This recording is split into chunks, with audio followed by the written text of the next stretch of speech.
Ooh, I love it. I love it. What the?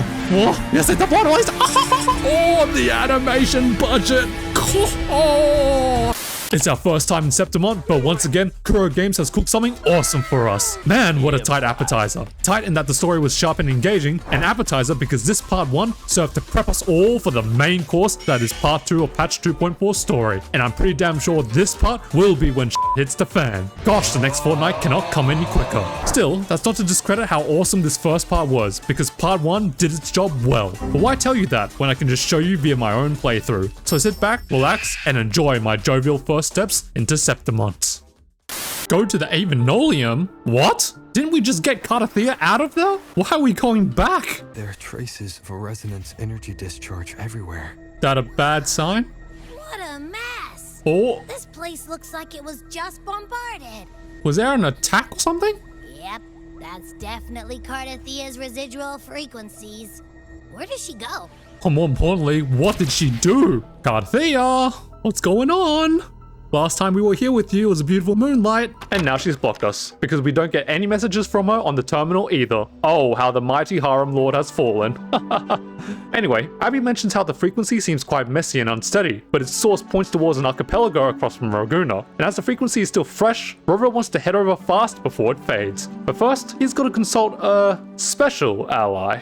With the Thernoidian's will gone, she wouldn't lose contact unless something's wrong. Really wrong. Wow, we're really starting things like with some high tension here. But before we go... Oh, okay, but there's one more pressing matter.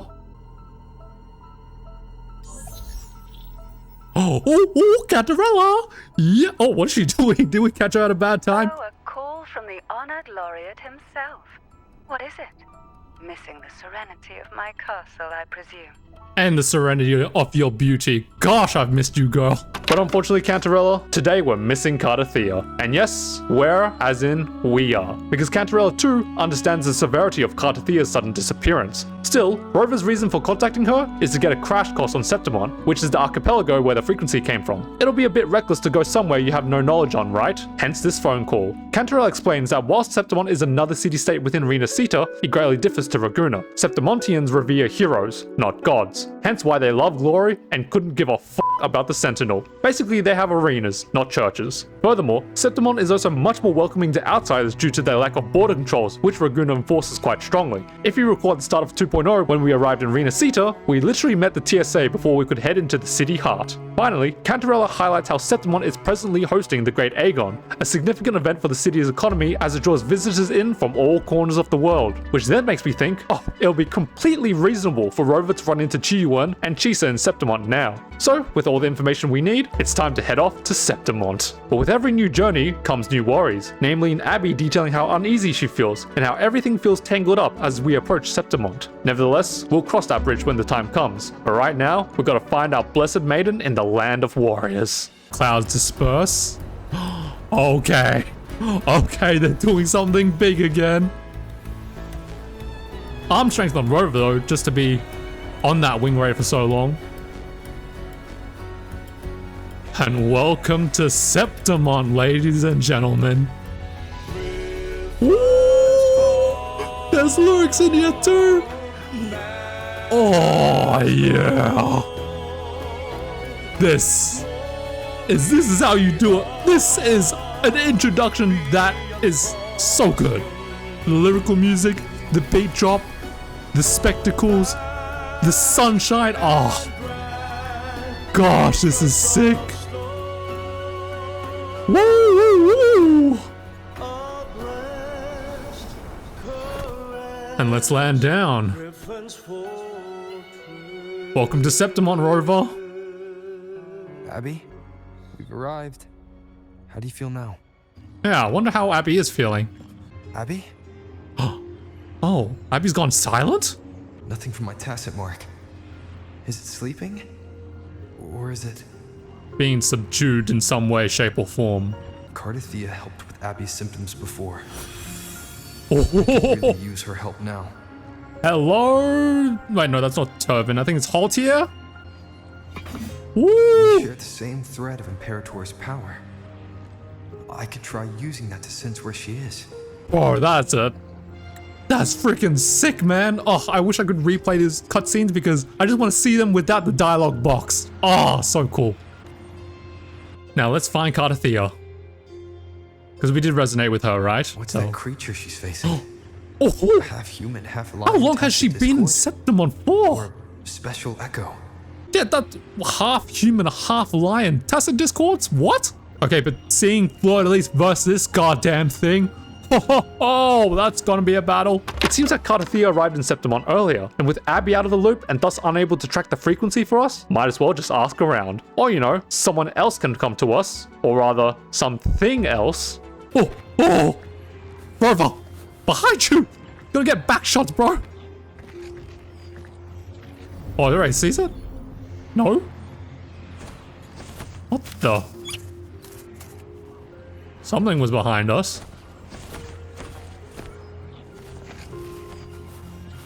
Okay, nice sword, but... Is he resonating with the blade? As your fingers touch the cold statue, the whispers of fallen heroes ring through your mind. Oh, interesting. Okay, I'm just thinking back to, what's her name? Augusta? If those blades somehow carry the frequencies of those fallen soldiers, then maybe that's why she attaches all of those blades onto her normal blade. Because she's fighting with her people. Early speculations on Augusta aside, the Echo stalking us is actually a friendly. It's literally a piece of armor, which seeks a true warrior, like Rover. And what's awesome is that it's a literal Metal Gear Rising Revengeance reference. Fingers crossed we'll get to use this Echo in later patches one day. But right now, let's glaze Septimont one more time. So, this is Septimont. I know I should have said this earlier, but I'm so goddamn thankful Akuro Games is making Rover talk a lot. Yeah, another landscape shot. Let's go. Oh. Cartethyia's frequency? Okay, no, back to the shot. God damn, it looks so good in the limelight, bro. Oh.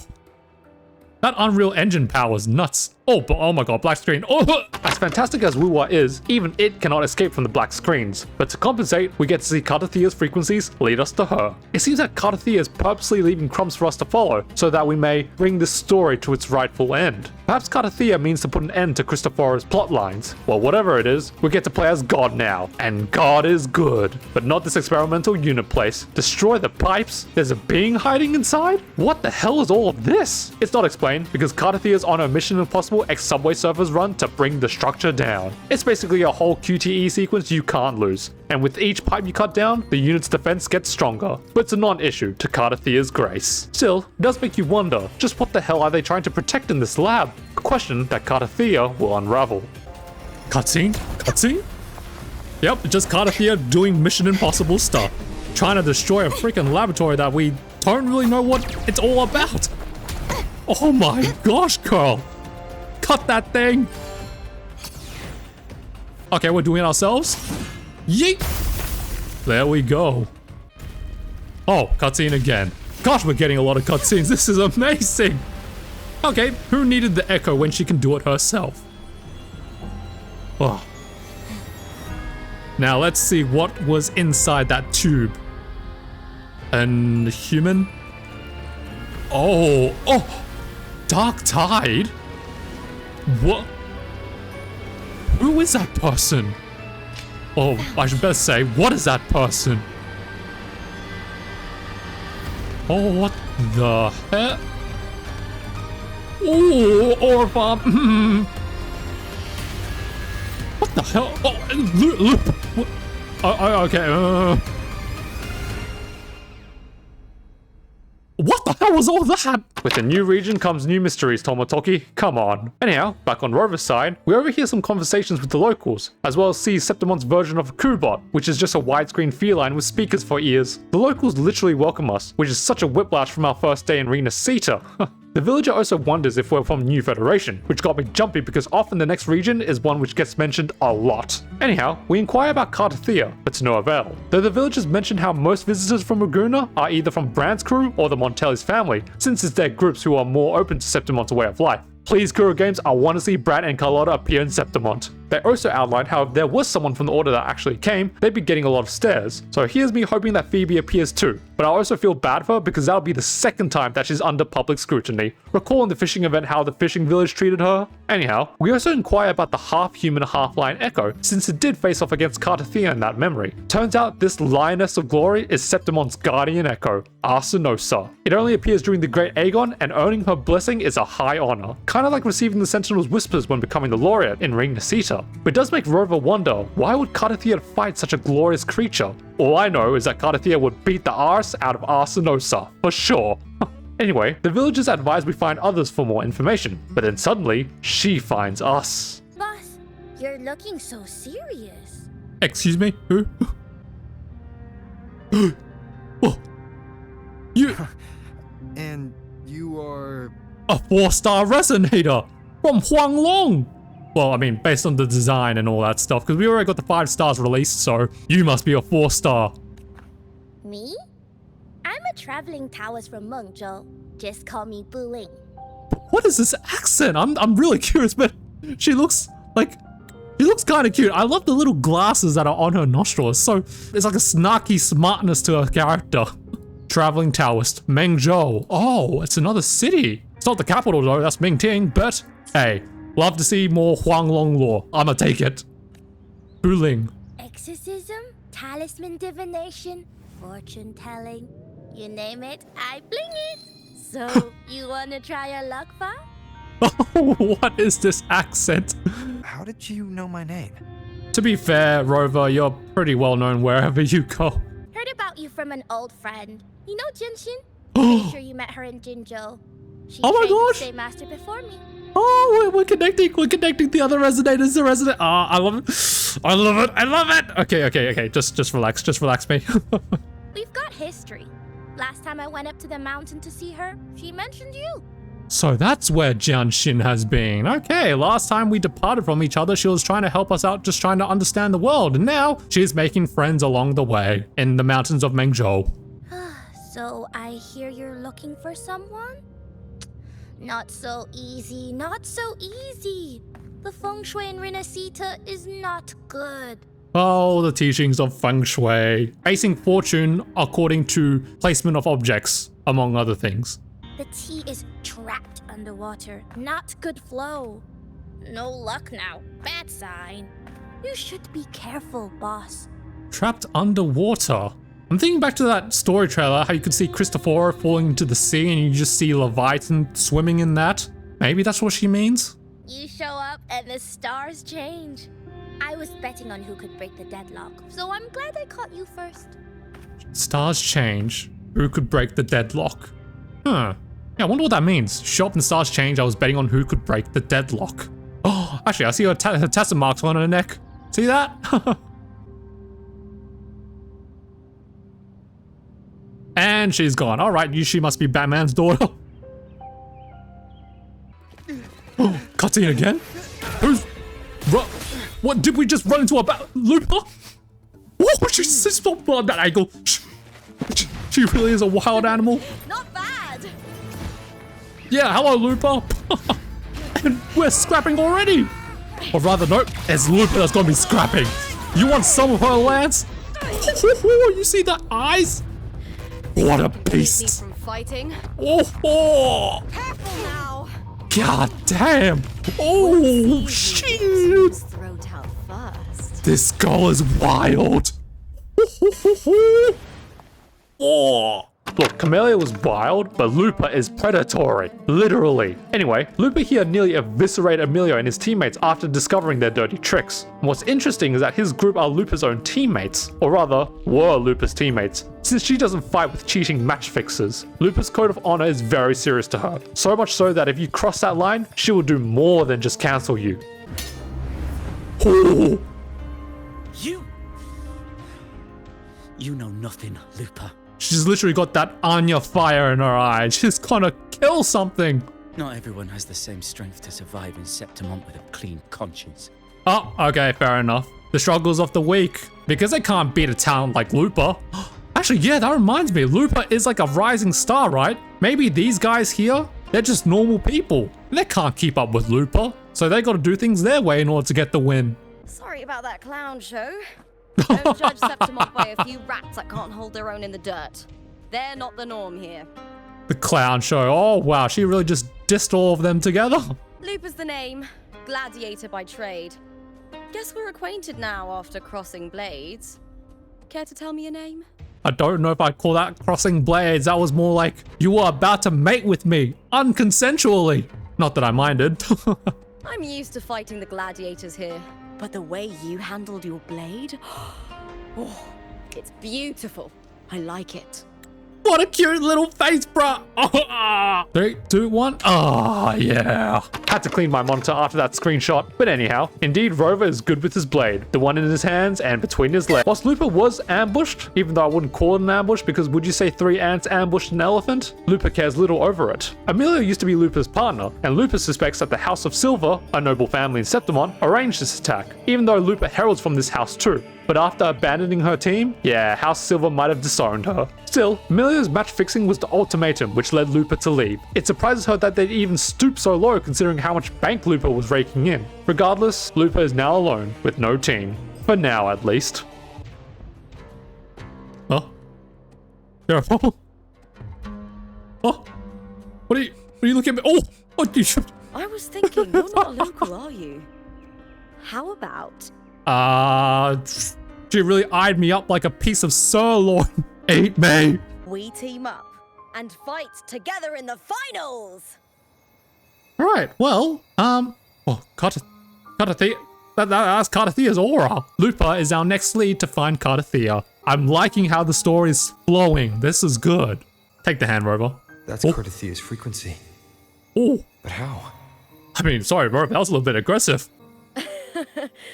Is that your way of saying yes? Oh, I do like how she's a little bit flustered now. The hunter has become the hunted for Rover's horror. I'm sorry. Lupa, have you ever met a Ragunese girl by the name of Cartethyia? Oh, Rover, what a gentleman. Cartethyia. Nope, never heard of her. I'm sorry, what? What's going on with her? Did you fight her or something? Oh, wait, maybe she introduced herself as Fleur-de-Lis instead of Cartethyia. No, she abandoned the Fleur-de-Lis name after 2.2. She's missing. I'm looking for her.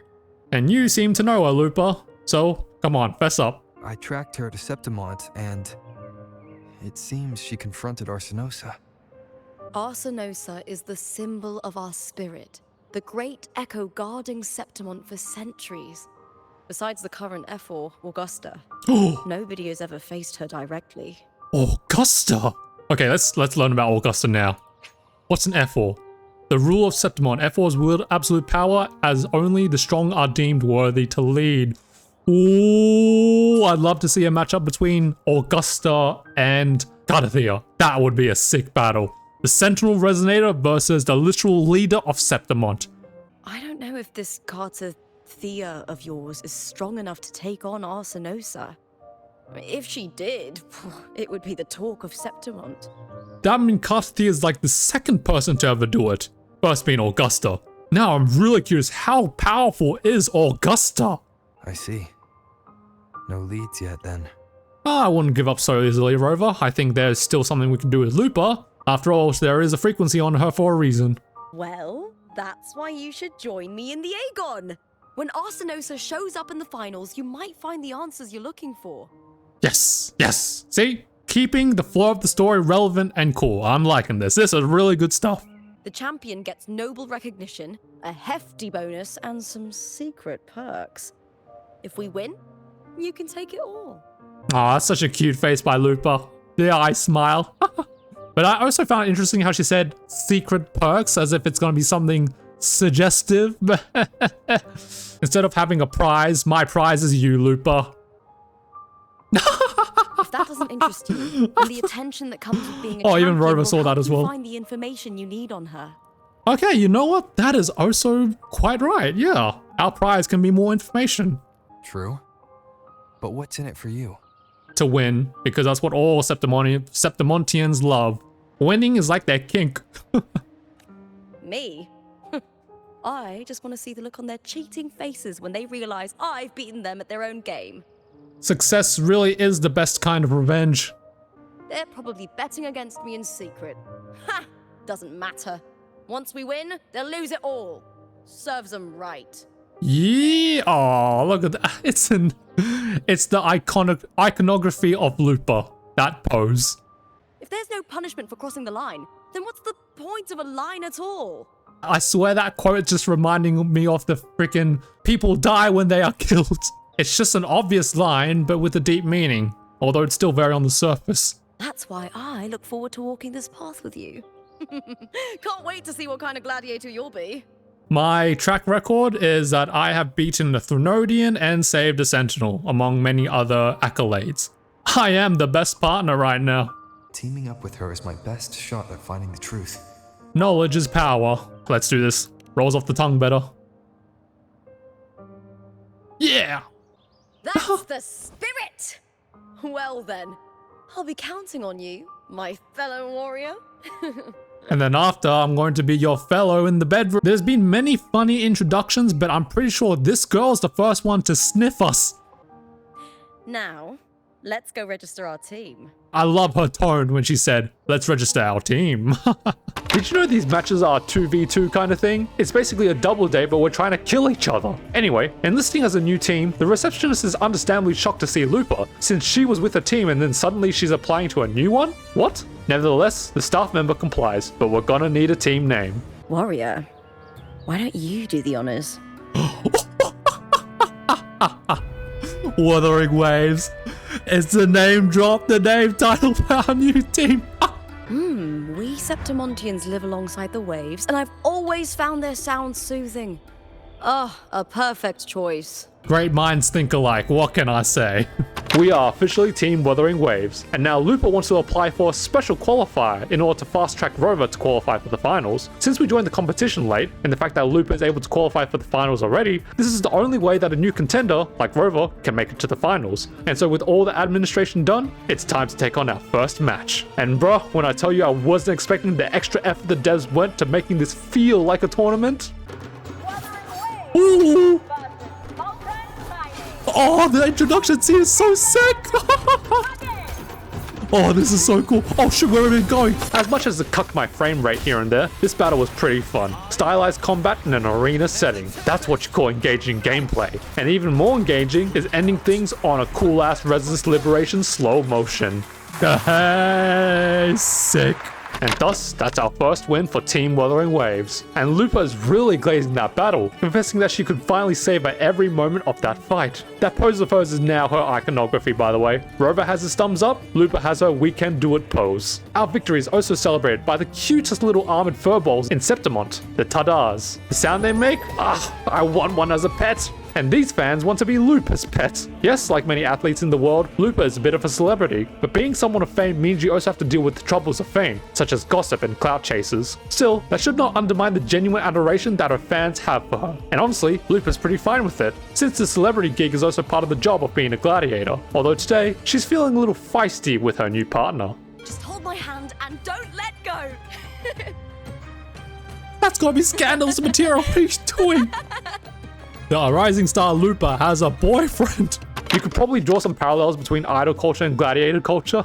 But anyway, Lupa provides some insight on how vast and deep Septimont's illegal betting is. Even with Lupa leaving her team and potentially muddying the waters, apparently the waters are already so murky no one can tell who's stirring them. At least it's still better than how things used to be before Augusta's reign. Our conversation is then interrupted when Lupa sniffs out Cartethyia, her former manager back when she was with the Bowl of Legions. He is here under Domina Julia Silver's orders to try and reason with Lupa to have her return home. I suspect Julia is the head of House Silver, but alas, Lupa has found the Rover and has no need to represent House Silver anymore. Although, Lupa does have a question for Cartethyia. Are you involved in the Silver's match fixing? Ooh, she's gonna tear out your throat!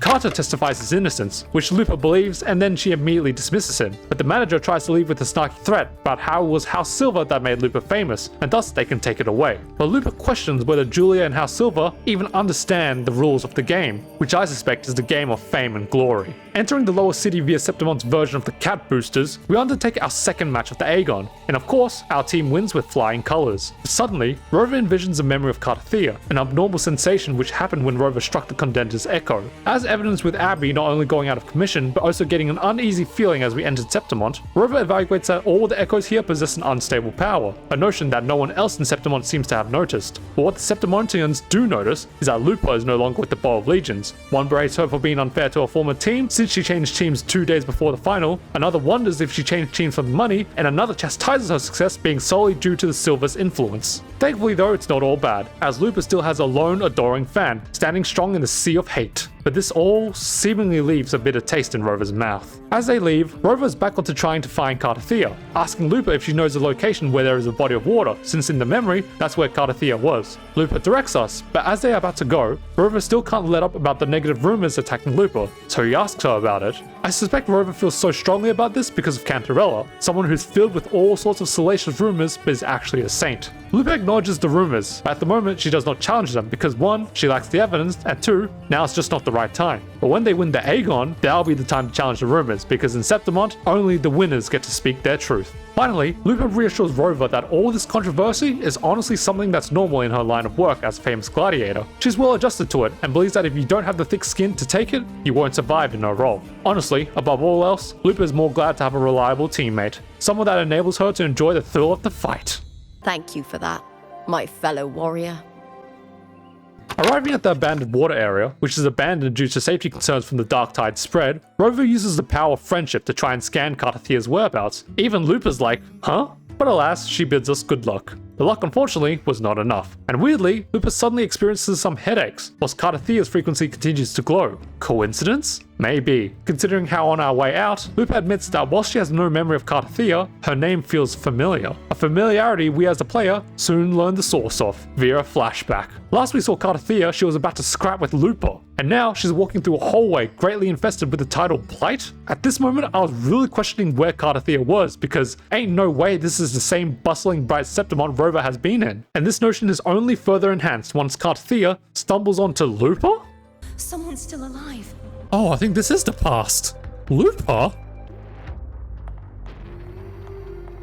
What the hell was going on in Septimont before you came here? Are you okay? You seem like a local. Are there any other survivors? A badly injured Lupa, that's very new to see. And look, at least you get to wake up to Cartethyia, and who doesn't love that? I'm managing. I can still move, but I'm exhausted. I've walked for so long, for so far, but I still can't leave this city. The hell are we missing here? This is not the bright Lupa we knew. This is like a weakened, injured animal. Oh gosh, so pitiful to see. The white tidal blight follows me wherever I go. Tidal blight? Scars the dark tide's touch. It may appear as discoloration. Right, so it is. That's the whole coral thing.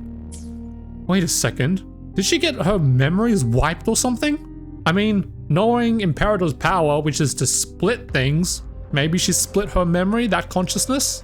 Tidal blight? Could she mean the dark tide? And then I'm also thinking back to how Phrolova was wanting Lupa to be the harbinger of the next dark tide. So is that why Lupa can't escape the tidal blight? Because she keeps bringing it on, hence being the harbinger of the dark tide? What's your name? I don't remember. What? Okay, this really opened up a new can of worms that came out of nowhere.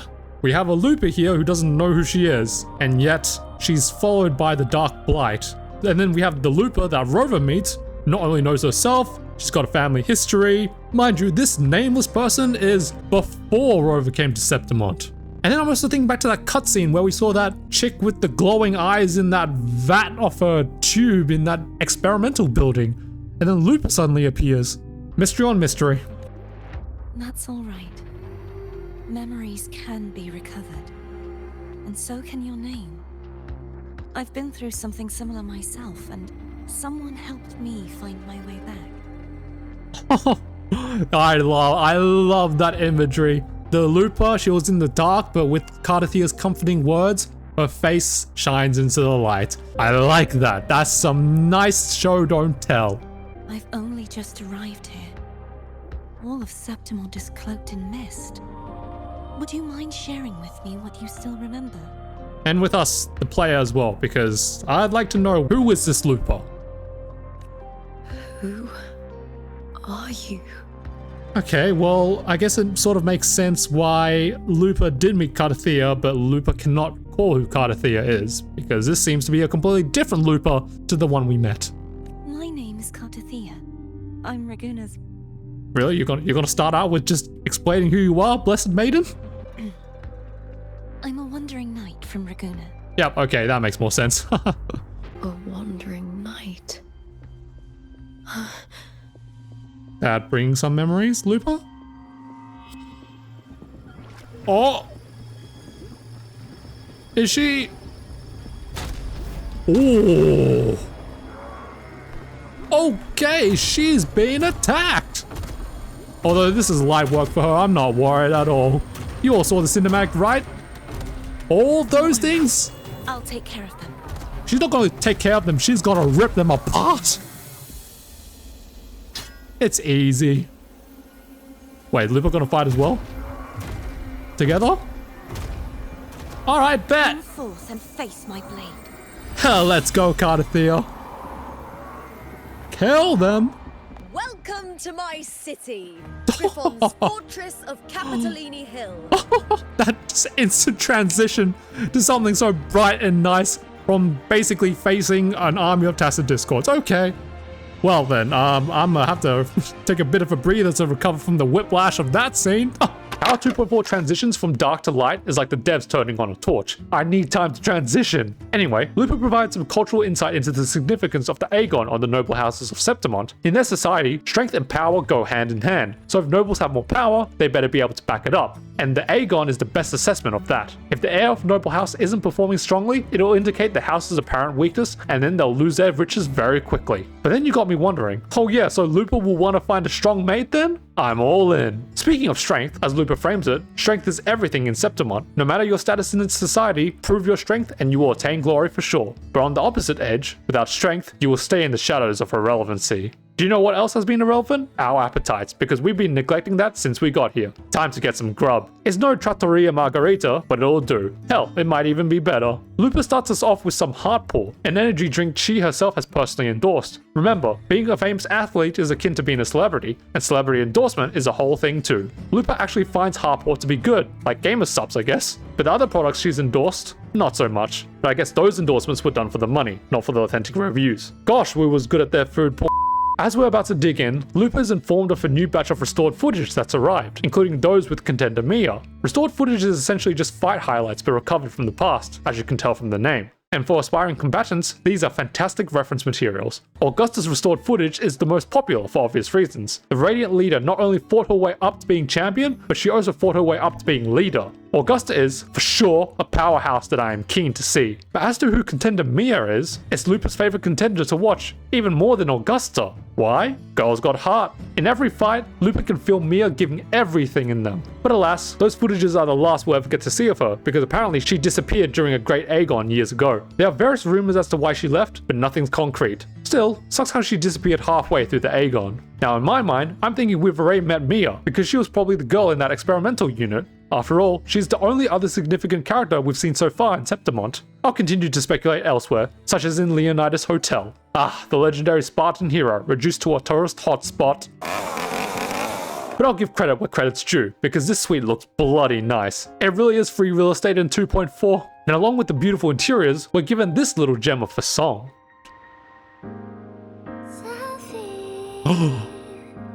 New song? Oh, yeah. For a good few minutes, I was just vibing with the song. I think it's Japanese too, which is very interesting considering where we are. Still, gotta thank Lupa for this fabulous room. I guess she's our sugar mummy for tonight. But forever, she's a gladiator, a role she believes she was born for. That eye smile's killer, but it's in her intense love for the sport that she also fears losing it. What's worse in life, to lose your passion or to never have found your passion? Yeah, this is all just some deep nighttime banter. But tomorrow's the semi-finals, so we gotta rest up. And as Lupa's about to exit, the music quiets down, and suddenly... Good night, my fellow warrior.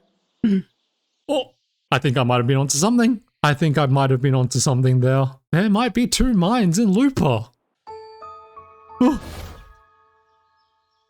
Okay, we even saw more of it now. Oh, what was that? What was that? What the fuck? Phrolova? What's with all these books? What is this dimension? Is Phrolova about to give us a wet dream? Okay, relax. Anyway. Or maybe this is Cristoforo's handiwork, because you got the book there, right? Let's keep going. What does Phrolova have for us in store? Because that's her over there, right? This is the first time I've seen her invade our dreams. What is going on here? What is she doing here? How did she even get into our mind? But an illusion. One of the nights. One of dreams. Not like the spectacle you saw in the glimmer of the carnival. I just love how Rover's already got his blade out. He's gonna scrap whenever he sees Phrolova. Off rip. Here, I am not your foe, nor can we harm each other. Should we so wish. Lay your blade to rest, if only for now. 'Tis a pleasure to see you again, on this special stage. I'm not gonna lie, if she keeps talking to me like that, I'm a fool for her. Oh, but not gonna lie, it is also a pleasure to meet you, Phrolova, as well. It is the deepest pleasure of mine. A city wild and beautiful, chasing endless glory. Tell me, does Septimont please you as much as Raguno once did? I mean, they're all fine to me. I'm just trying to find a friend here, not gonna lie. When one wrestles against the torrents of fate, every signpost is an anchor, guiding you toward the infinite horizon. Let's take our time. I would like our talk to be pleasant. No one will bother us here. I also just noticed, but Phrolova's flower, I think, is a pen. Just because I saw on the flower, there's like a pen head on it. It's just you and I, Phrolova, in my mind. I have an associate who adores the heroic tales told throughout this land. It's Cristoforo, isn't it? For What? this reason, the missing girl you seek and the anomaly you sensed in Septimont, they are indeed threads in his tapestry. Yep, Cristoforo, what have you done? What kind of grand scale of a scheme have you created? You could call it an obsession of his. Jeez. Obsession. That dude's dangerous. Like I've always been predicting, like I've always been saying. Every hero's tale begins with a trial. Ah, yep, that's right, because Cristoforo, he does like watching people grimace and work hard for their good endings. Your wisdom and courage, your compassion and resolve, your hope and madness. Will they be strong enough to carry you through the trial? To make you the hero of the story? Ooh, she's handing the book to us? But why? That's Cristoforo's book. We've seen him be using that book thing a lot, but why give it to us? Read it. I hope the story speaks to you. The answers you seek lie within these pages. Oh, this is interesting. It feels like Phrolova's going against Cristoforo by giving us the book and thus spoiling his story. Or, big or, what if Phrolova's giving us his book to sort of taunt us, to basically saying, this is the story you are now on, and there is nothing you can do to change your fate. If we continue to meet as foes, the symphony grows monotonous. I confess I find it rather uninspired. So maybe... Oh. Okay, so maybe, big maybe. When Phrolova is playable, I don't think she'll have a redemption arc. I truly don't think that, but we will be temporary allies, as in, I'm going against Cristoforo, and maybe Phrolova's going against Cristoforo. That is how she will become playable and thus an ally of sorts. Because she's trying to strike a truce here, I think. What's in the book? Oh. Okay, we're seeing flash. Oh, okay, seeing. Oh, is this every... Oh! Lupa! Jeez, what happened to her there? I'll ask again, Phrolova. What are you doing here in Septimont? Why give me this? Okay, so that book already detailed all of the events that have been transpiring, as if, you know, it's like Rover's fate is written in there. I am giving this story a little nudge. As in, we can't change what will happen, but she just wants to accelerate the events faster? As of now, you and that blessed maiden from the tower are deeply interwoven in the fate he has spun. Okay, deeply interwoven. So I remember when we were coming to Septimont, Abby was, or was it Rover, one of them, they were saying how things felt very entangled and complicated. Is this what they were meaning? As if like they could feel how tangled they were in Cristoforo's fate. So you're not the only overseer active in Renacida. No, he is not. And that actually reminds me, Rover doesn't really know about Cristoforo like that. Scar, your nameless ally, and you. The Phrolova seems to revel in the company of those with twisted obsessions. And really great power. And for some reason they want the Rover. And yet Rover, at this moment, does not share any of that twisted obsession-like behavior. Maybe there is a twisted obsession that we don't know about Rover.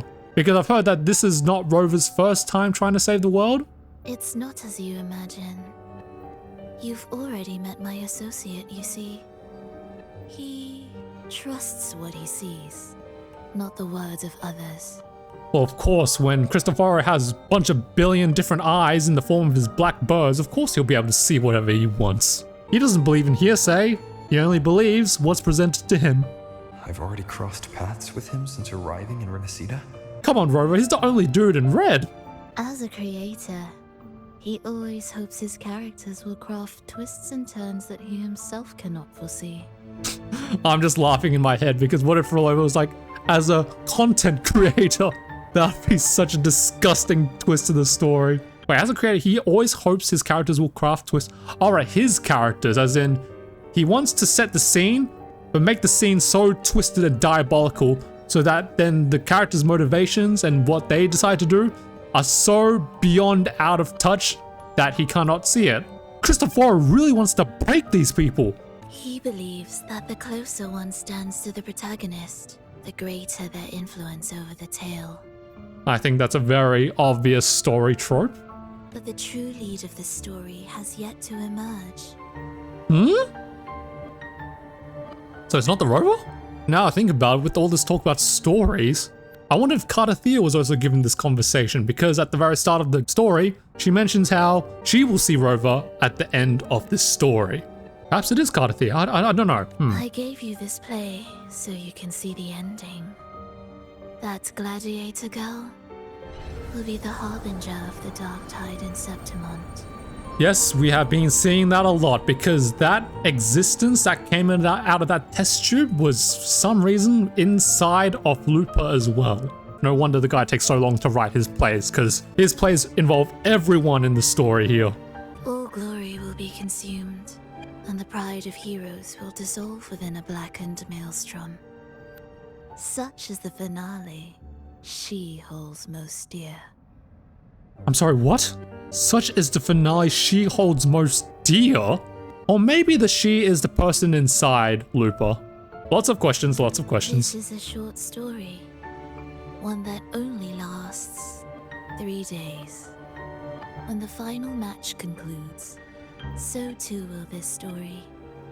It's a short story, but to be fair, it's probably the short story as part of a big volume, because this is part 1 of the 2.4 story, and the next up will be part 2. You could claim the spotlight by ending her life before the curtain falls. Change the ending, and the tragedy is averted. The she is the person inside Lupa, most likely. But we're not going to kill But Lupa. should you falter, or worse, warn her of what's to come, the consequences will spiral far beyond anything you can imagine. What you're proposing, I do. Tell me, what reason do I have to trust a word you're saying, Phrolova? I think this is the first time we've seen these two engage in such a deep one-on-one conversation. The first time we met her, she was with Scar. Then the next time we meet her, we're fighting her. And this time we're really having the deep one-on-one talk. This is fantastic. I feel like the thing with Rover is that he always finds a way out, but I don't know, maybe the Phraxis, he's really met his match with this group. You don't need to trust me. Let my words slip from your thoughts if you wish. As I've already said, the story will unfold as my associate has written it. Yeah, but not gonna lie, Phrolova, you also helped nudge it. You basically kept us in the story because if we don't follow the story, then as you say, we're going to make things hit the fan. And I don't know if Rover wants to risk that or risk following the story and letting these other tragic outcomes happen. It's a lose-lose situation for our boy here, but now it's a matter of which of the poisons are lesser. The choice lies with you. It is a freedom we all hold. Well, it is good that she acknowledges our freedom to choose. Even the wildest imaginations draw from what already exists. She really loves teleporting around us. So it is with this story. It follows a template, and even its creator cannot escape its confines. Alright, so Cristoforo is also bound to the story, is he? Choose wisely, Rover. Time is still on your side. For now. Is that Phrolova's way of telling me that as the story progresses, our ability to make these very big, tough decisions is going to get less and less? I look forward to your performance in this grand finale. Oh, girl is always such a spectacle. And Rover's just keeping that look there. Rover offers face, oh, that carries a hint of something. No expectation, it feels like you're falling into the... I can't read that fast, man. Oh. Oh! This is how we can replay the cutscenes. It's not, but good try, Tomotoki. No, what the script is... Well, even I don't know. But at the time I was thinking, surely the timeline of events is from right to left, i.e. Lupa is trapped in that experimental unit, sinking in the dark tide, then Cartethyia frees her, and then we meet Lupa. But then there's also that part of me that's thinking, can I even just put those events together like that? Because I've already speculated, Cartethyia Septimont is very different to Rover's Septimont. I'll have to put these speculations aside for now, because it's a new day and we've got a semi-final to win. Lupa does pick up on our sleep-deprived state though, thanks Phrolova. Perhaps in another reality, there'll be a spicier reason as to why Phrolova's keeping our boy up at night. But in this reality, all Phrolova did was give him some information that only he can know, because if he blabs to anyone else about it, something catastrophic could happen. Anyhow, let's make our way over to Colosseum Olympus. And as we descend from the elevator and reach the battlegrounds, we're blessed with this OST. Now this is how you prep the stage for a gladiatorial battle. Oh, I'm starting to feel my blood pump back into the appropriate places. Welcome to Colosseum Olympus, a rather epic location for the penultimate matches of the Agon. Crowds excitedly fill the seats, as do simps of Lupa. For this match, it's Team Wuthering Waves versus Emilio and his posse. It only took Lupa alone to kick your ass, and now she's tag teamed with the mighty God Killer. House Silver is beyond and their family's head is about to see that. Domina Julia must be here. She wouldn't miss a moment like this. Damn, that's Domina Julia.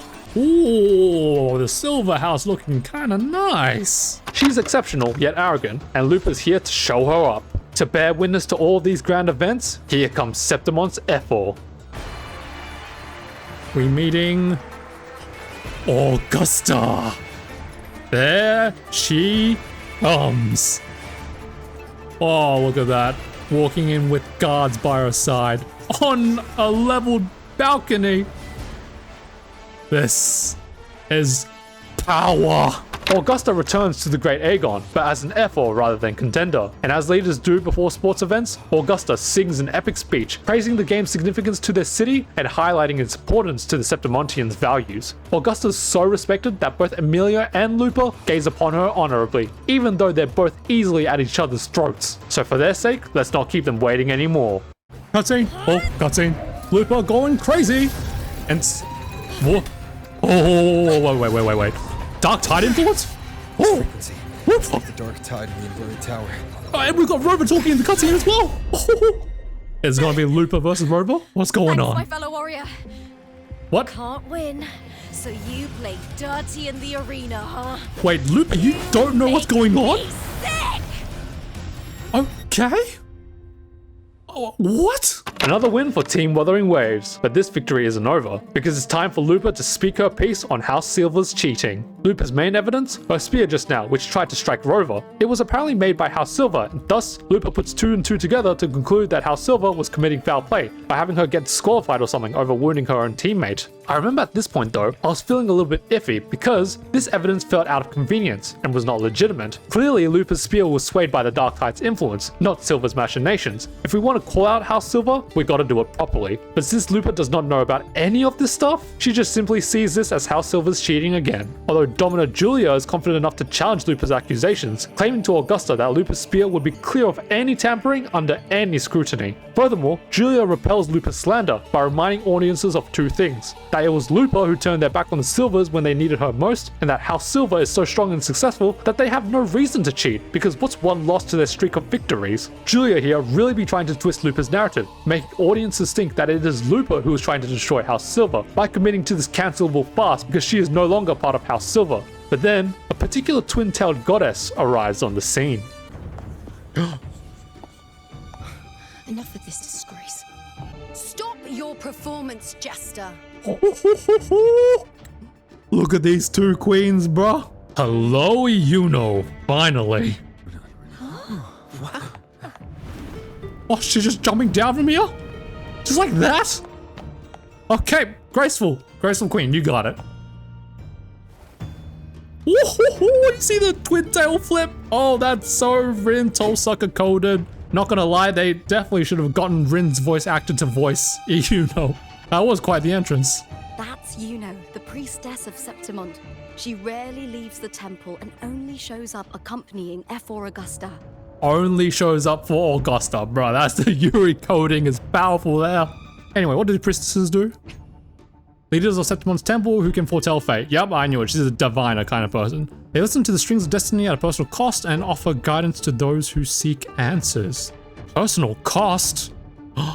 Oh, wait, that's making me think back to the accessories trailer, like the preview to Septimont, where you remember how there was the Dark Tide that was covering the moon's power? Maybe in order to predict the Dark Tide, she has to give a personal cost to do this. And that's why we see the Dark Tide washing away her moon object. The heroic spirits of the moon and stars have long seen through it. These hollow lies taint Septimont's sacred arena. Right? Okay, well, she has the power of God to actually back up these claims, maybe? Guilty. The Silvers are guilty, right? Sorry, I sort of lost the plot because Iuno freaking showed up out of nowhere. Augusta, banish the Silvers from Septimont. Okay, Lupa, well done. You finally got the Silvers can foretell kicked fate out. and has the power to make final calls here. Most people trust her judgment. Yeah, I guess that's our win. Although, why is Augusta still standing up there? But Iuno is a bit extreme in our line of priestesses. Not everyone agrees with her behavior, despite her capabilities. Oh, I wonder what makes her so extreme. What's with the look, Augusta? Okay, carpet fish. What is it doing? Is it about to attack the Silvers? Okay, no. We're just showing the receipts, I think. Oh, didn't see that coming, did you, Julia? Guilty. The temple has spoken. Wasn't enough to say it once. Now with the receipts, it makes it valid to say it twice. Be gone, Silvers. Unbelievable, despicable stuff. Now the populace is against your dirty family. Julia Silva, you know the weight of your actions. I really wonder if Julia has the balls to talk up against Augusta now. Okay, nope, she is now a shriveled little cat. Can't do nothing, can ya? Oh, they're escorting her members out. Whoops. Goodbye. Bye-bye. I know your family once stood as the cornerstone of this city. Its pioneers, its founders, its protectors. Just the way Augusta says founders. Oh, I feel that I know that accent, but I can't pinpoint it. Another thing I want to point out is that this Silver family, just how Augusta mentions, they are one of the cornerstones of Septimont. It kind of feels like as if Montelli's or the Vesalias were kicked out. The Silvers must be quite a big deal. For centuries, the Silvers fought bravely in the hunting grounds, defending Septimont from tacit discards. Yeah, goddamn, this family has a lot of clout. But today, you dishonor their legacy. Do not disgrace them further, Julia. Julia. That emphasis on the last A of her name. Yeah, damn. Leave Septimont. Do not ever return. You are banished. And Augusta just walks away. Oh, As you command, F4. and Julia can't do nothing about it. How's it feel? How's it feel? Goodbye, Julia. Although I'm still just a tad bit off about how all that transpired because... Your performance just now. Anyway. That wasn't a complete disaster. At least you show more promise than those idiots retreating to cling to their meager points. God damn it, Iuno. The way she talks is so attractive. Oh. She really has that haughtiness of Rin Torsaka. An outlander. Fight well, both of you. Oh, wow, I'm falling for you, very quickly. Just the way she flips her twin tails. Oh, how were you not voiced by Ueda Kana? Do not disappoint me or Augusta in tomorrow's final. You won't be disappointed. You're gonna enjoy yourself, trust. I'll tell you what, you can even divine it. You will love it. Well, I'm sure there have been more outrageous semi-finals in our history. Anyway, Lupa and Rover meet back with Cartethyia in the lounge room. In his words, House Silver is finished. But he has some degree of confidence in Lupa being involved in their banishment, seeing as he doesn't seem convinced with the spear being tampered with. And he also recognizes that Lupa did break her contract with Silver first. Nevertheless, Cartethyia is here to try and become Lupa's manager again. In return, he'll not only handle her sponsorships, but he'll also ensure that the PR damage from the semi-finals reveal is minimal. The two agree based on these conditions, although Lupa does bite back at Cartethyia by highlighting how him being complicit in House Silver's cheating is why he's involved in their banishment too, not just herself. Still, Lupa does deduct that Cartethyia wanting to become Lupa's manager again wasn't just for the money. And here, Cartethyia reveals rather ambiguously that, if there's a storm brewing in Septimont, he wishes to find the right place to take shelter. A storm involving Augusta? Yeah, making me think back to that story trailer again. Team Wuthering Waves lounges in the resting area, and here, Rover ponders on the source of the fleeting frequency that possessed Lupa's spear, a frequency similar to the Thenodians, which Rover speculates could be linked to the dark tide that Phrolova states Lupa will bring. It's crazy how similar the spear looks to Kukulian's from Fate.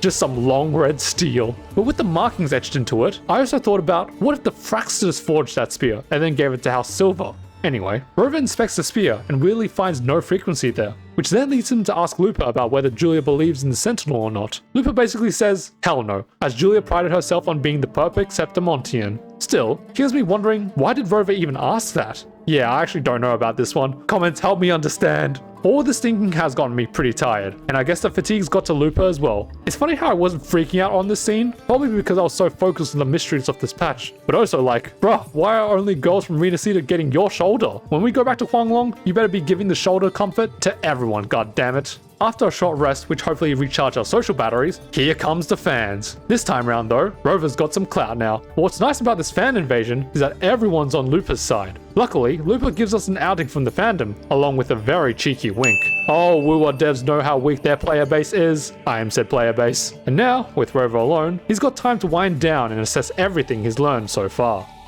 Lupa. The script. It was the Thenodian and Dark Tide frequencies I sensed in her weapon. If only for a brief moment. The Nodian and Dark Tide frequencies, are those two things separate? She thought it was just the Silva's dirty trick, and didn't notice its connection with the Thenodian. Exactly, that's why as much as it was fun watching the Silvers get banished, I wasn't feeling too satisfied with that, because that wasn't the Silvers cheating, that was Lupa's weird Dark Tide connection going brrr. If we want to catch out the Silvers, let's just do it with proper evidence. Phrolova said her associate can weave fate and stories. If that's true, it means his forte can influence how things play out. That's what I'm initially thinking, but with Cristoforo, we've also seen that he can possess people, or something like that.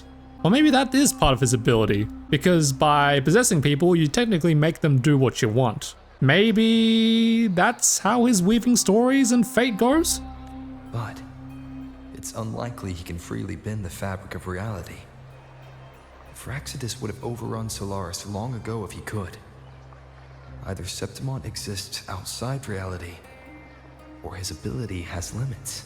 Septimont exists outside of reality? What? No, that can't be the case. I would say it's more likely his ability has limits, because a little bit OP to be bending the fabric of reality. If this isn't the real world, Oh gosh. I could take more drastic actions. But if it is, killing Lupa would be an act I could never take back. Also, this artwork, oh my gosh, that's pretty damn dark, but I like it. I like the direction, okay, Kuro? I like this. Keep going with this. This is good.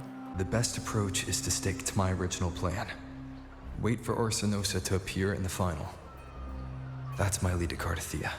But what's also scary about this is that, like, what if this original plan is also in the book? So by sticking to it, you're basically baited for doom, assuming that's what the book is ending on. I also sense Cartethyia's frequency on Lupa too. If she's here, she's making moves, just like I am. Yep, we're all in this game of fate. In the meantime, I need to figure out that Overseer's limits. The longer this lasts, the more anomalies are bound to show. Like Scar? I will laugh if Scar appears at the end of this story, because that will destroy the internet, but I don't think that's the case. Boss, why the long face, Ooh. huh? Something getting you down? Oh, we meet Buling again! Where's your little glasses? Anyway, it's nice to meet you, Buling, again. Buling, why are you here?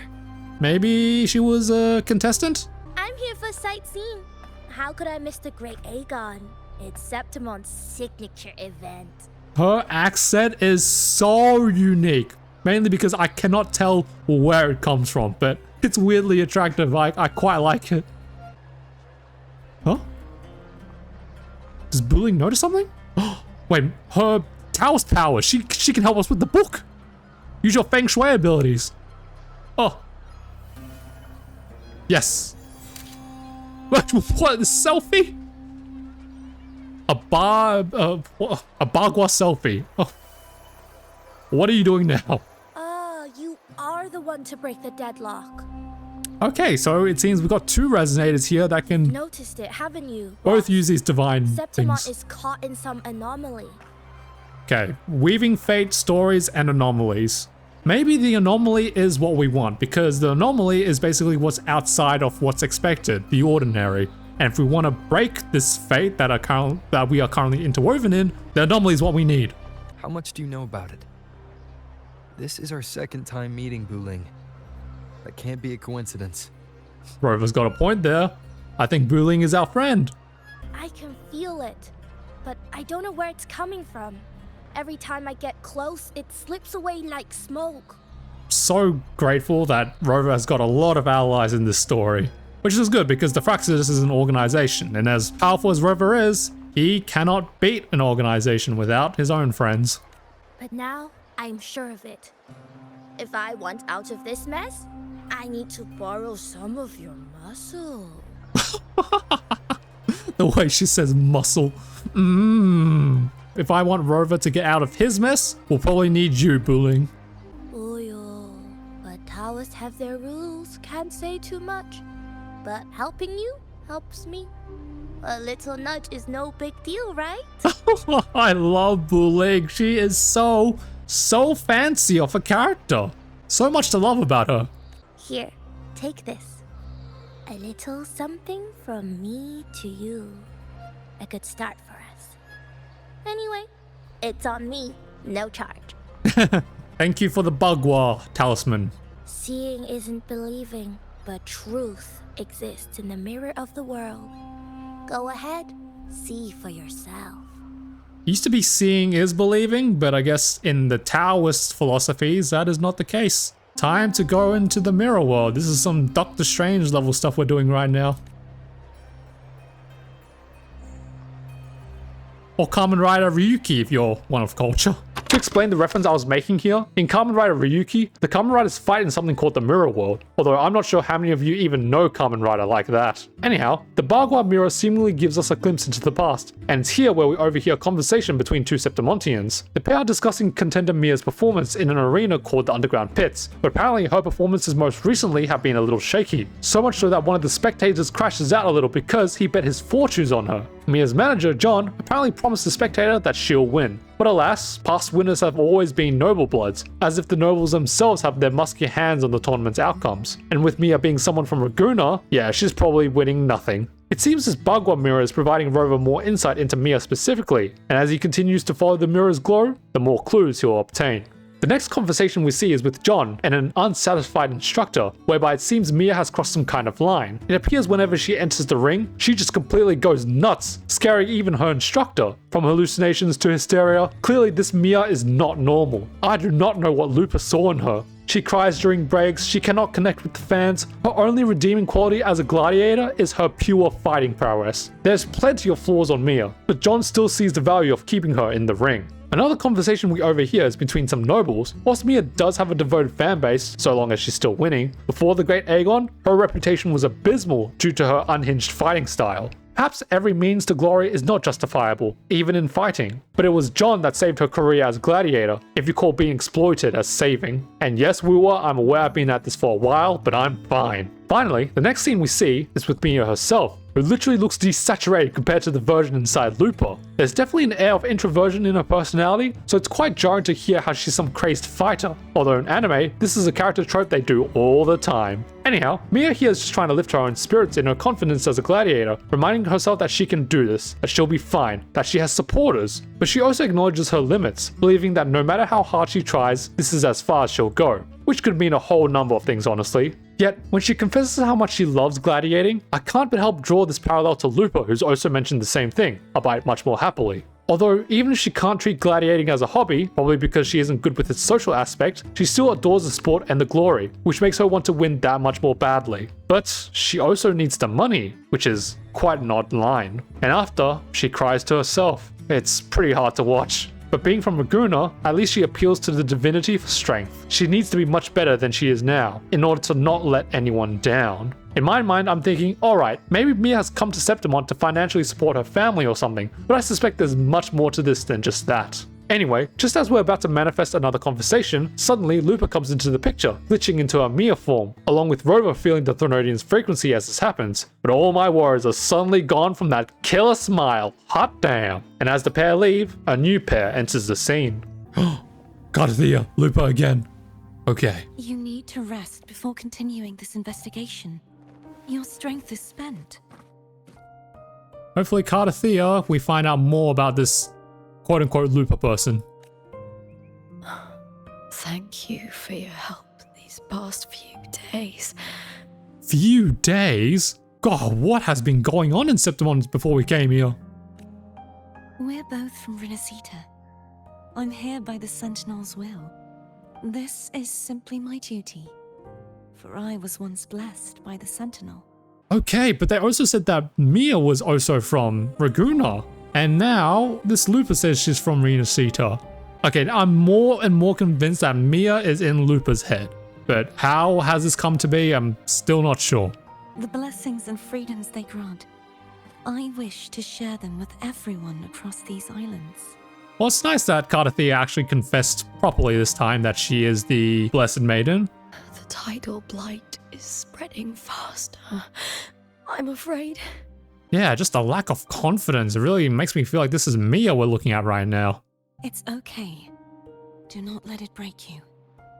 One thing is certain. This anomaly stems from a specific power. Some facilities and records have been rewound nearly 2 decades back. Do not let it break you. Oh yes, Cartethyia definitely should be the one saying that because she herself had to survive the onslaught of the Dark Tide for 20 plus years or something. We just need to find out why and who's responsible. Phraxidus. It's always been Phraxidus. As for why, I don't know, but everything they do is for their plans of trying to revive the Nodians. The clock is ticking, but we still have a chance. Okay, they're really also pushing that notion of we have time. Phrolova mentioned how we still have time, and I guess by now Cartethyia also knows they have time. The mastermind behind this will be tricky to deal with.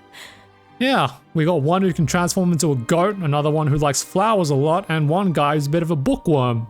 Don't worry, I'll handle it. As she always does. Compared to the darkness that once whispered in my ears, a tangible enemy is easier to face. Legit, actually. Cartethyia has been through it. Oh, this is just another Wednesday to her. Besides, the Righteous One will notice this anomaly when he arrives. Our moves so far will guide him forward. Right then, okay, so these events took place in the past. Cool. And now we learn how Lupa got the frequency. But don't get up. You need to rest. You really trust him, don't you? Yes, for he is Cartethyia's savior. And now Cartethyia is doing the same for Lupa. Very much. We correct each other's mistakes and walk the path of salvation together. The way she says we correct each other's mistakes and walk the path of salvation together, it makes it feel as if we've been on a journey for a very long time together, but to be fair, we only had one patch with each other, and in that one, I saved your life. Trust in yourself too. One day, you will reclaim your name. Which at the moment, she doesn't remember. I don't even know if she knows who she is. I feel like there's two people in that body right now. As for those vile intentions lurking in the dark tide, we'll cut them off together. Two heads better than one. Now, shall we continue the investigation? Are you ready? Ready as she'll ever be, I guess. Absolutely. It's nice she has a bit of that spark at least. Even though she looks so tired. Feel for the girl.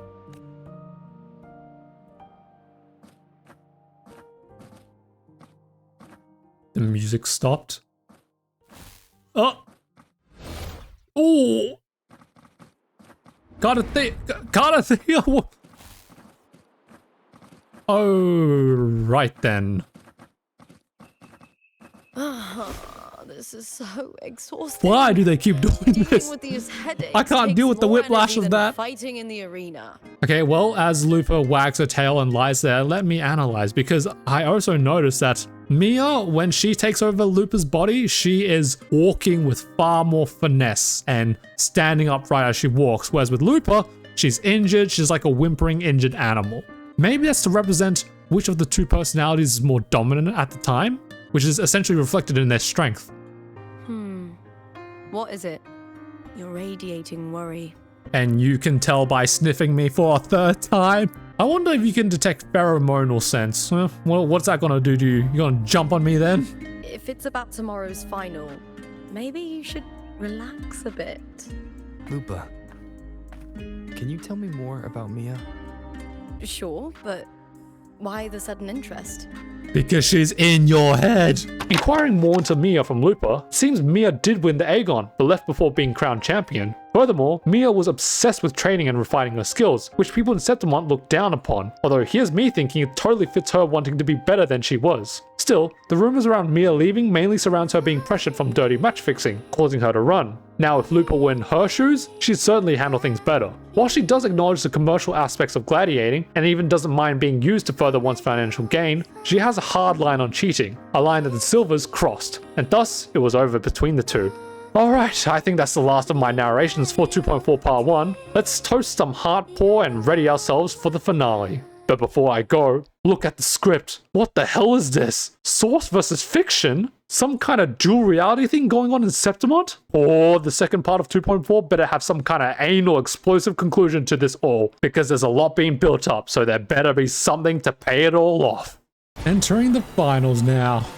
Let's see how this goes. I suspect this is definitely the conclusion part of this part 1 2.4 story. Look over there! That's Arsenosa! Oh, what? It's just casually climbing over us all? And it's mates with Augusta? So that's the guardian echo of Septimont. Yeah, apparently. There's something different about this Arsinosa compared to the one I saw confronting Cartethyia. And that is... yeah, I couldn't tell, to be honest. Holy wait a second, something I just noticed. There's a bunch of birds flying around in this battlefield. And in the background, what is that line? Is that like a giant sword or something there? Okay, Cristoforo's handiwork once at it again. Oh, hold on. I forgot to tell you something yesterday about Mia. And what would that be? Decades ago, during the Great Agon, Mia disappeared on her way to receive the award. Before that, she did claim the title of the Bloody Agon and even received Arsinosa's blessing. Bloody Agon? So what, did she kill the most people or something?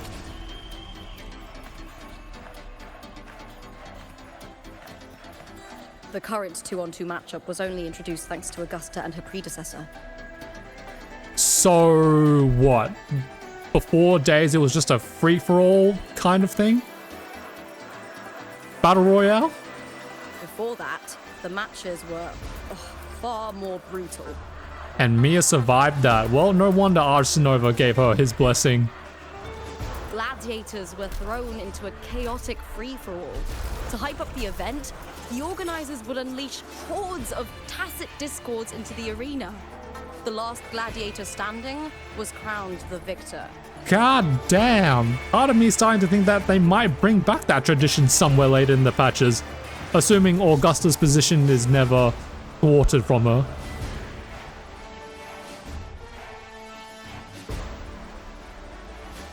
Oh. Wait a minute, I think I'm starting to see the difference as well. This Arsenova has a lot more gold to it. Compared to the one Bloody fought. Made since then. Yeah, now it's a nice 2-on-2 epic gladiatorial battle, not a free-for-all bloodfest. Refined by flames and tempests, all that endures eventually becomes part of Septimont's legacy. Yep. Got a good, healthy legacy on our hands. I mean, Septimont is indeed the land of battle and glory, but we don't want too much bloodshed on that battle. The day of the final is here. And Augusta's still up there, isn't she? Arsinosa watches, and her significance is known to every Septimontian. It is etched in chronicles and sung in legends. And after this battle, if I recall from the trailer, it's coming for our ass. If you seek the glory of Arsinosa's blessing, then fight with everything you have. God damn, okay, well, that is... Well, actually, now I think about it, since the one that Fleur-de-Lis fought looks a little bit different to the Arsinosa we see right now. I guess, yeah, Fleur-de-Lis still gets to pass in terms of having the blessing of Arsinosa, albeit a weird version of it. If any of you four possess the strength to earn the Guardian's recognition, then we shall fight! Like our lives depended on it. Let's do this, Lupa. It's been a good, like, 4 hours or something. Listen, my fellow warrior. Those cheers are for us. They wait for us to give them a fight to remember. I'm betting 70% of them are for you, Lupa. You are the rising star, and I'm just some tourist who happened to join you. Are you ready to win this with me? Let's do this. Let us do this. Yeah. Absolutely. Wonderful. Now, it's hunting time, my fellow warrior. Let's go get some prey.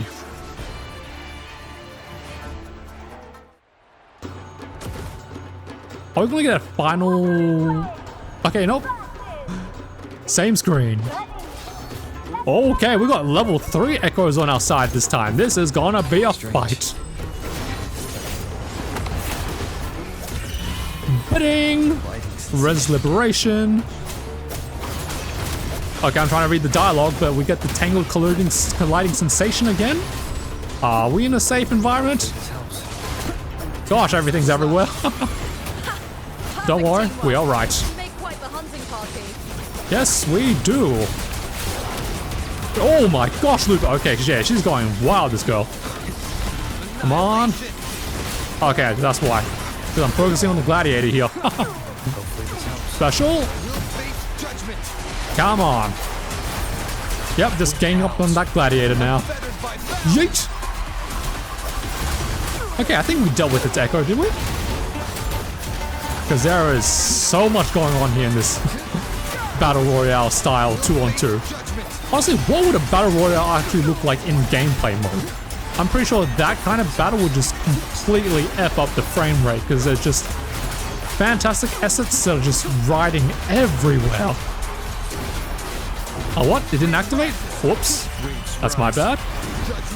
Once again. Jeez, this gladiator is just getting the pee-pee.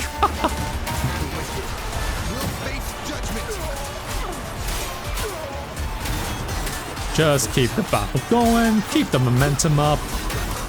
At this point, this dude literally cannot touch us. Oh, there we go. Done and dusted. Cutscene? Maybe. No. Cutscene! Cutscene! Go, Lupa! Oh! Rover would say. Oh! What the hell was that? Oh! What? Then this is no retroact rain? Cristoforo! This is Cristoforo! He's doing something. And now all the echoes are on us. Oh, what's going on? Cartethia's frequency. Okay, I think this is the one-man army scene we saw in that cutscene. Are we really gonna show this? Okay, well, if we're gonna show this side of Rover, let's make sure Tomotoki, you show the skills. Oh, Cartethia's talking. No, this is Fleur-Elise talking. Okay, any words for us, Fleur-Elise? It's okay, it's a good thing I equipped Aero Rover. Oh, actually no, the game equipped it for us. All good.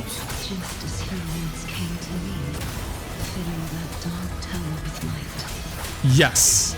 I'm trying to also listen in on Cartethyia and what she's saying, but yes, she's talking about how we came to her, saved her from that tower. You're right. But right now, we might need a bit of saving from your end. He has already given us Woo. salvation. And now, though we stand apart, we still fight together. That's right. We're on the same goal of trying to defeat this whatever third dark tide that's about to come. Woo! Come on. Okay, there we go. What's happening next? Another cutscene? Yes. Oh, okay. Here we see Cartethyia facing Arsinosa. One-on-one. And okay, Rover's right. This Arsinosa looks very dark. Oh, Cartethyia. Bring in the power, Fleur-Elise. Show this Arsinosa how for her power, you centaur basic red looking poop stain. Go, Fleur-Elise. Now we actually see her bigger form in real time. Let's go, Queen. Oh, you are done for Arsinosa. Is this into Fleur-Elise? Oh, yes, it's the Fleur-Elise. Okay, well, way to break the tension. Oh, I don't need this tutorial. Oh, what is another tutorial? Let me play. Oh my god, we're playing as God here. This is nuts. Oh, wow. I still haven't pulled Cartethyia, which is why you're seeing this. But anyway, this is liberation time.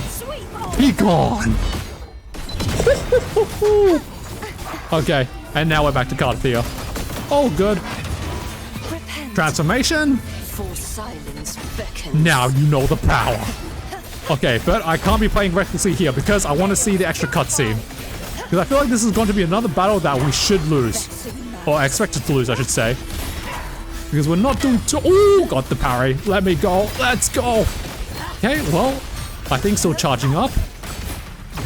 Skill. Formidable power once wielded to guard Septimont is now tainted by the dark tide. Okay, so this is what's going on with Arsinosa, but why did we never see this with Augusta? Did Augusta not notice what was happening to Arsinosa?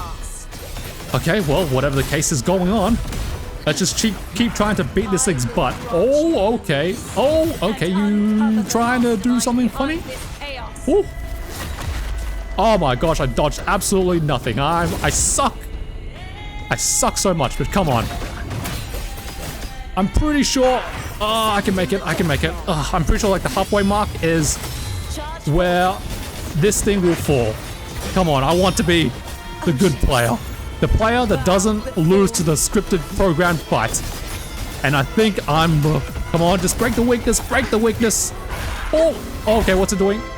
Okay, we still got it. Still got it. Oh. Okay, I think I lost this one. Oh, damn it. Well, sucks to be me. Because when you're on 1 HP, that just means that you suck. I sucked. Anyway, well, I'll just quickly finish off the lioness.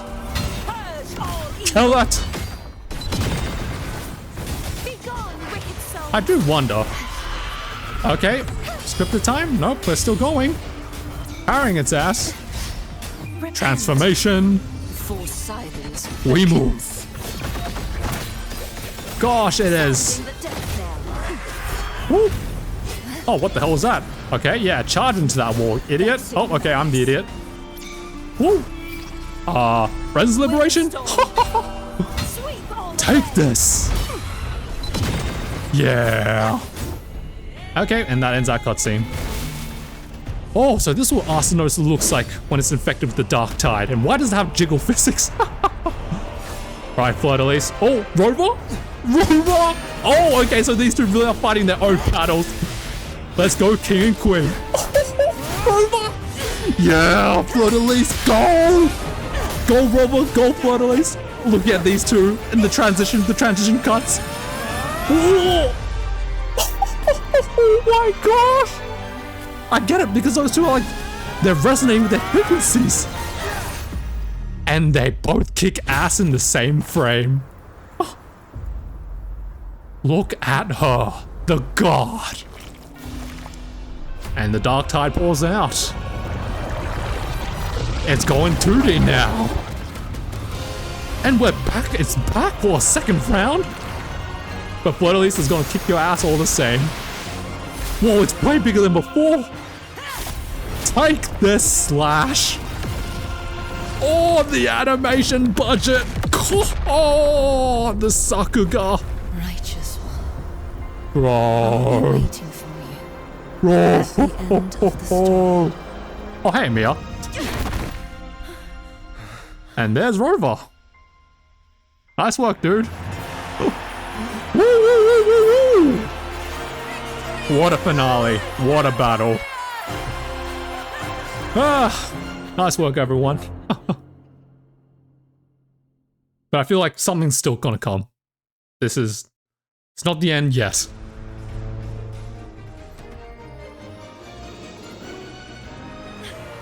Yay! What's wrong? You seem like you're somewhere else. Yeah, sorry, Lupa. That was, I'm just still trying to get my feet back from that awesome scene. God, I think that's the best 2D animation I've seen in Wuthering Waves. Jesus. Lupa, how did we win? He doesn't even, Rover doesn't even know, because he was just fighting his own tacit army back then. We defeated our opponents? Yes, you defeated your opponents. I defeated an army. We are not the same. I see.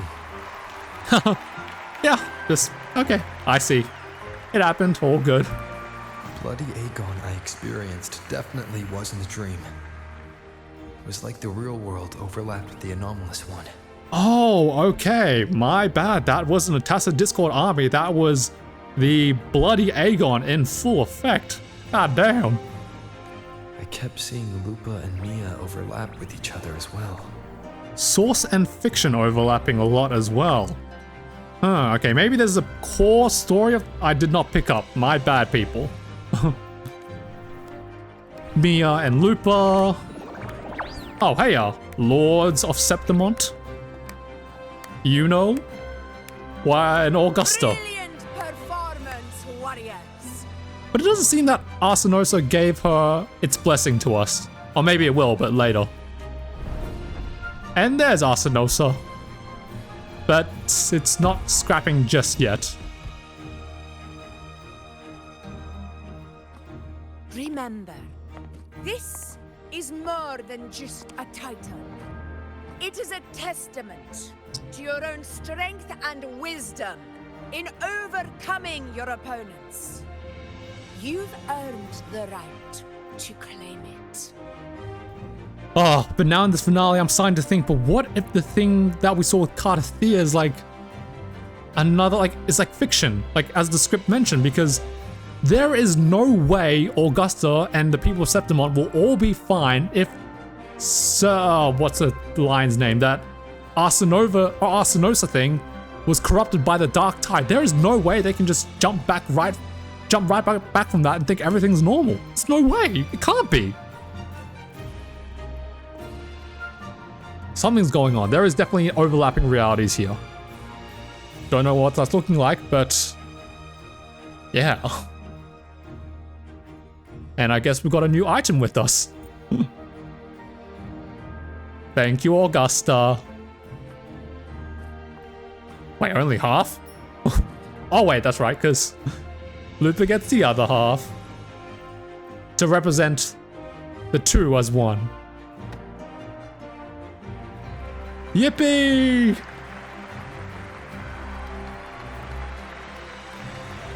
And look, the sponsor's happy, but I feel like he's scheming something again. The last survivor standing in the ring. Ah, so that's why they split it. Oh, Augusta. And maybe that's why Augusta and Iuno have their dual leadership. The whole 2s and 2s. Two realities mending, 2 leaders leading, and now 2 people fighting. But I divided it into 2.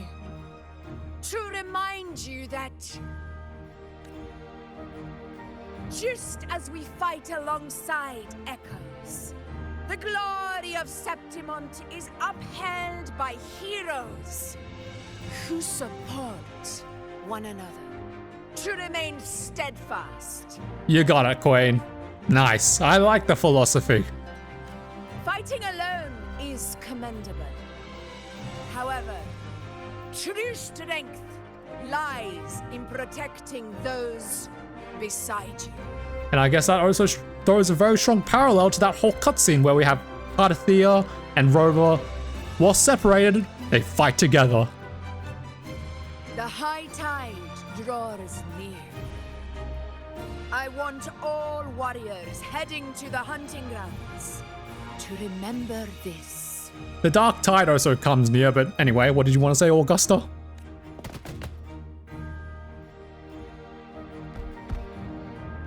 Arsinosa? You preparing to scrap? Nope, okay. Whenever I look at Arsinosa, I just think of her being a Final Fantasy summon. That's interesting. You know? What did you pick up? Augusta, look. Another 2 have earned Arsinosa's blessing. That's the blessing? I thought we were gonna fight. You've done incredibly well. Alright then, I guess you can add us 2 to your renown, Augusta. Aw, the little smile from Lupa. As a gladiator, it's a great honor to claim the title with you. You too, Lupa. You too. Let's savor this moment of glory and joy. Yeah. Let's, but there's like a 20% part of me, of my brain screaming, something's gonna happen and you want to keep your focus nigh and clear. Oh, okay, well, I spoke too soon. Time slows. Huh? Oh, well, at least transition. But what? That's Cristoforo, isn't it? You scheming pig. You plotted this tragedy. Yeah, Fleur-de-Lis knows, and she's gonna kill him. No, Or try to kill him. Madam, I wouldn't take all the credit. Oh, how Cristoforo sounds. The danger. The architects of this tragedy were the Septimontians themselves. A collective murder so entertainingly woven, with blood on every hand. Who's left to point a finger? Jesus, I've never heard Cristoforo this sinister before. But I guess this is because in this patch and onwards, the Cristoforo we see is definitive, true Praxis material.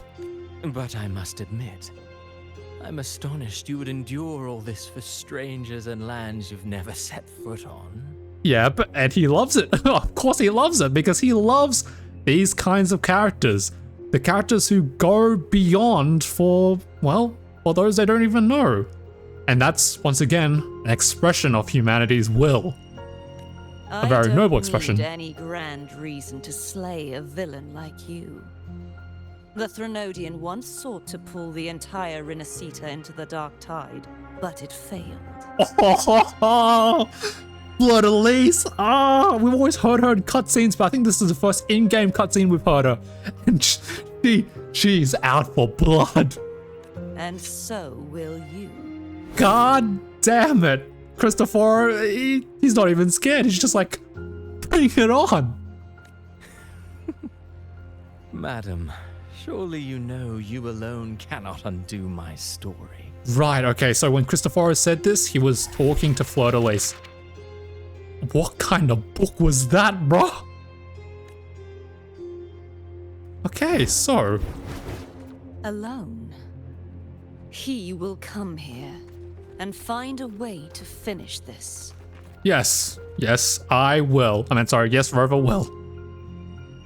And I will make your so-called perfect play spiral out of control. Wait a second, isn't that what Phrolova was telling us not to do? If you don't go on the script, things will go crazy. And I guess Fleur-de-Lis is more than happy to do that. Silent, hollow words. Jeez. The dark tide engulfing the city of glory. Cristoforo, are you prepared, mate? Away by the winds at the story's end.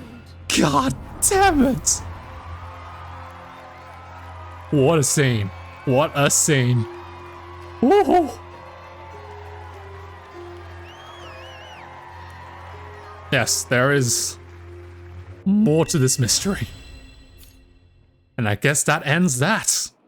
I know there were still a few cutscenes we didn't see, but I know those cutscenes will be saved for the next half of the story, which will be coming in, 2 weeks? Anyhow, this has been your boy Tomotoki, playing through part 1 of 2.4. And my gosh, I really liked this story. Like, something about the story just all flowed really well, and I didn't really feel there were even that many moments at all which halted the story's progression. I felt the flow was really good, I thought the flashbacks were nice, the characters were very engaging. I was just really locked in the entire time. This was a really awesome time. Fantastic work, Kuro Games, fantastic work. I'm very, very keen to see what you guys cook in part 2 of 2.4. So until then, this has been your boy Tomotoki. If you liked what you saw, like and subscribe, greatly appreciate it. I'd love to hear your thoughts and any speculations you have on the story in the comments below, and I will see you guys for part 2 of 2.4. Much love and take care.